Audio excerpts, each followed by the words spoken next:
You are listening to Resilient Life, the podcast where we explore the power of resiliency. I'm Nikita Ross. It is my hope that listening to this podcast will give you the tools to connect with and increase your resiliency. So join me on this adventure of self-discovery and self-love.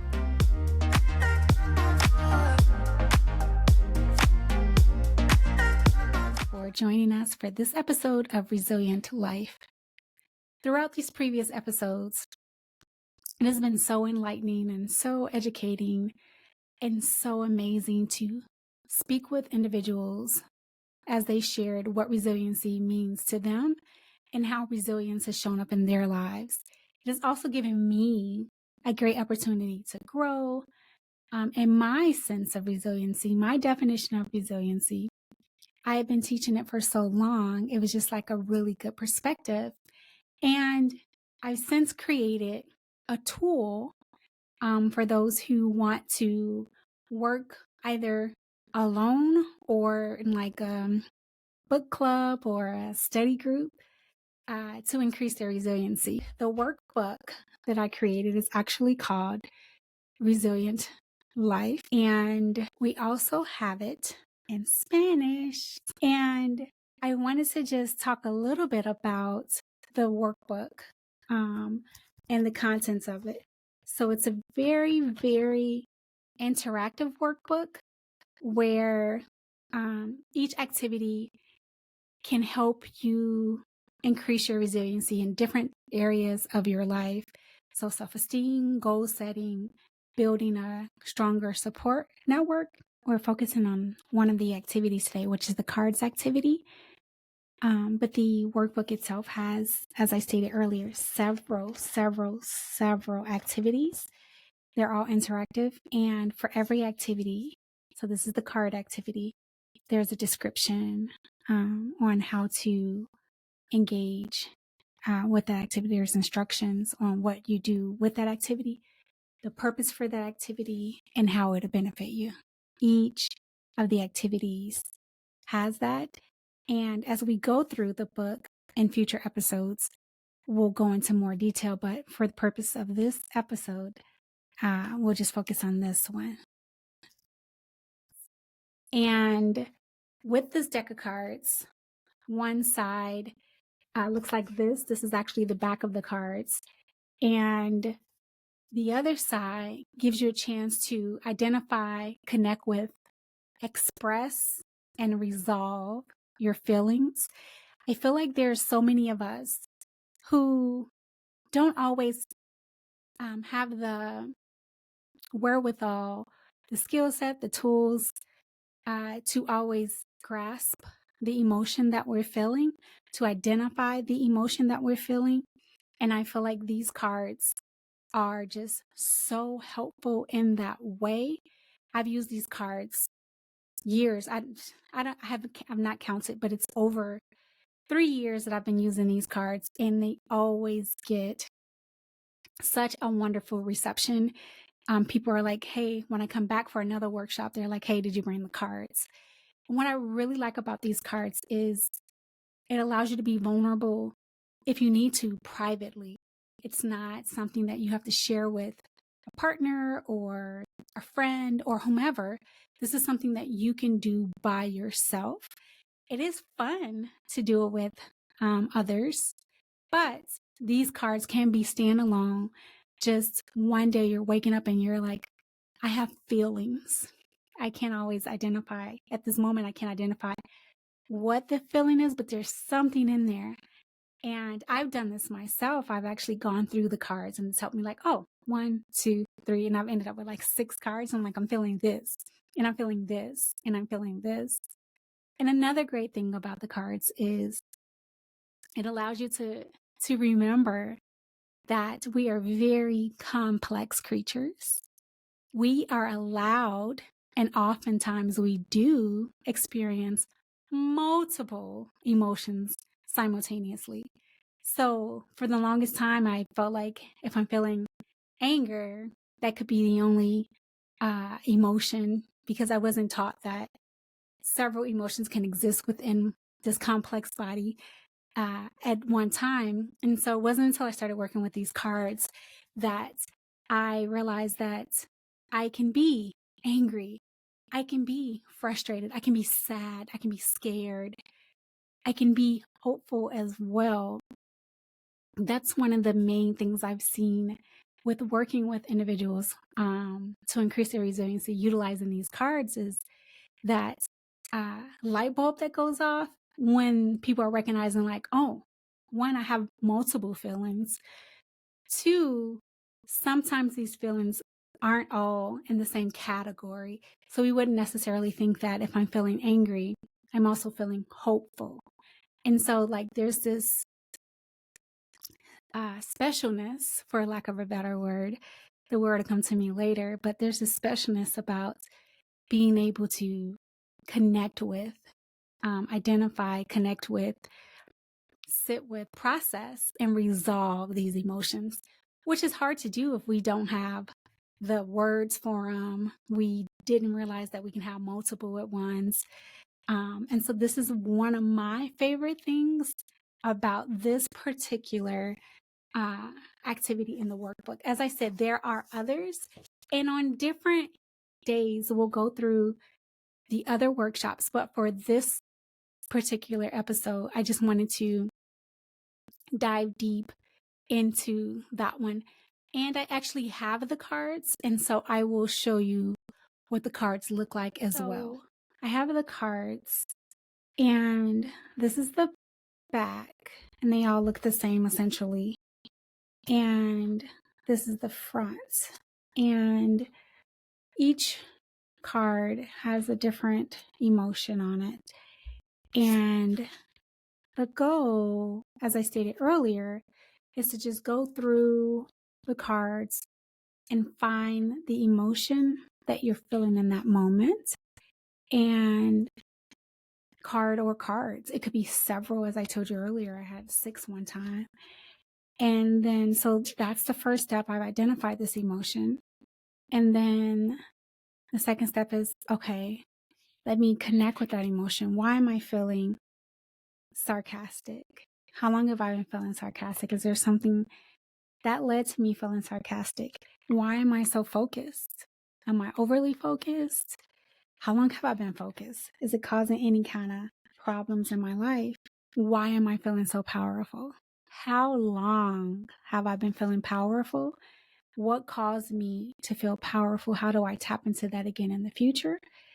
That led to this feeling of powerfulness, so that when I need to get back to this feeling of powerfulness, I can do that. Just another example. Why am I feeling negative? Did something happen? Are my thoughts getting away from me again? How long have I been feeling negative? When did I first recognize it?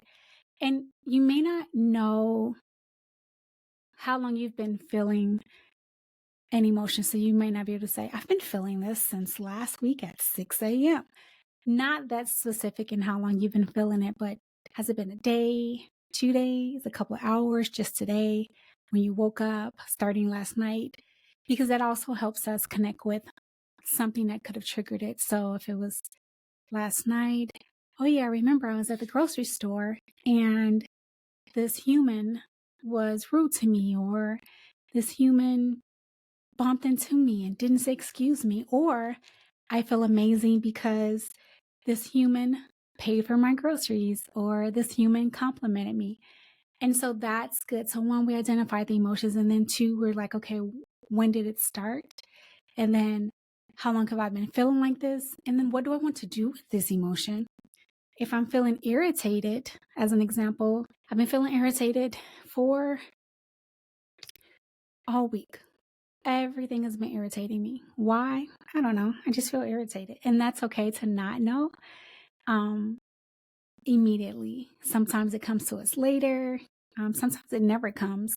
I think one of the biggest things is to recognize that emotion. So I've been feeling irritated all week. Every time someone looks at me, I'm irritated. And it's like, okay, why? And that allows us to start to connect with ourselves, connect with our emotions. And I believe personally, through teaching walking alongside people, educating people on how to increase their resiliency. But that's so important because ultimately, if we fully understand we are the ones responsible for our emotions. Are you feeling bottled up? I've been feeling bottled up. I didn't realize I was feeling bottled up, but I recognize it now. I haven't been able to share this feeling, this thought that I have with my partner. And I'm stuffing it down and I didn't realize it, or I'm saying it's fine, everything's fine. And so I'm feeling bottled up and it doesn't feel good. And so it's so important for us to do that because it allows us to, as I said, identify, connect with, work through, and then release the emotions. And it's hard to do that if we're not taking those steps. It's hard to release it if we're not taking those steps. And then, of course, there's actually 2 cards that are like this that are blank because one of 2 reasons. One, sometimes we feel blank. I feel nothing. I don't know if you've ever been that way, the numbing feeling, and I have. But if you haven't, so grateful that you haven't. It's not a great feeling. So 1 or 2, I feel nothing, I'm numb, or the word or the feeling that I'm having is not in this deck of 60 emotions. And so we can go to this card in that place and just have this. And sometimes this is a good thing to help us say, I don't know what I feel. And I've noticed in years of like utilizing these cards with people that this has been a go-to card in the very beginning when people are first learning to identify, connect with, work through, process the emotions. It's kind of like, I don't know the emotion. I feel nothing. But then as we progress, we're usually able to go through one of the 60. I would say if I were to do this exercise right now with you all, being vulnerable and open, so don't judge me, be kind in the comments.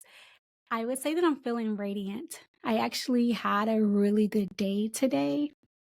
I had my doctor's appointment and I got a clean bill of health, as the expression goes. And so I'm super happy about that. And I'm in a good place in my life, meaning all my needs are met. Most of my wants are taken care of. There are a few. We can always want for more, right? And so, but most of my wants are taken care of. And so I'm grateful. And so one of the emotions that I would choose today would be radiant. And that is also the exercise is, I didn't go through each step and say, how long have I been feeling this way? I did it so smoothly. I said today, because I had a good bill of health. I said, why? I said, how long? I connected with that emotion. And I know that how to get back to it if I need to. That feeling of radiance is getting good news. And so I really love these cards. I've been working with individuals and these cards. Every time I do a resilience workshop, these cards come out. And as I said, they are so well received. Of course, they're in Spanish. So there are 60 that are in Spanish as well. Same back, just same words, exact same feelings, just in Spanish. I work with a lot of bilingual individuals, and we want our work to be accessible, and I don't want any barriers to helping people increase their resilience. It's a great time for you to purchase your research-based, trauma-informed, copywritten resilience cards. As I said, I've been studying resiliency for over a decade and collecting data as we went along to make sure that we are actually increasing people's resiliency. So each of these cards, this whole deck in English has been copywritten. It's research-based and trauma-informed, as well as the Spanish version. We have it in both languages because Spanish has been the most requested language. And when I've worked alongside people to increase their resiliency, it has either been people who are native English speakers or people who are bilingual or people who are monolingual in Spanish. And so that has been the demand for this cards to be translated into Spanish. And these are also copywritten, of course. They're duplicates of the English version, so they are also research-based and trauma-informed.